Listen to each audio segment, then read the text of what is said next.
ఆయనే ఆధ్యాత్మిక మార్గమైన బౌద్ధంలోకి వెళ్ళింది కూడా ఈ భయంకరమైన ఎకోసిస్టమ్ ని యూజ్.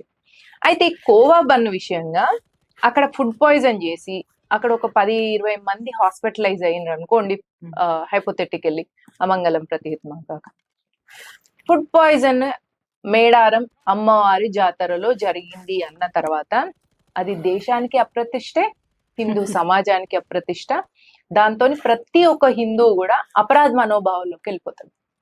అరే నా దేవుడి దగ్గర నా జాతరలో ముందే పట్టించుకోవచ్చుగా, పోలీసులు ఏమయ్యారు, జర్నలిస్టులు ఏమయ్యారు, సిస్టమ్ ఏమయ్యింది, చుట్టూ ఉన్న జనం ఏమయ్యారు.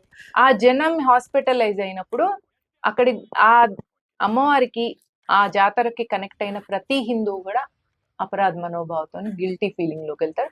ఒకసారి అట్లా ఒక group of Hindus guilty feel అయిందంటే వెంటనే వాళ్ళ ఐడియాలజీని కన్వర్ట్ చేయొచ్చు, ఎదర్ ఇస్లాంలో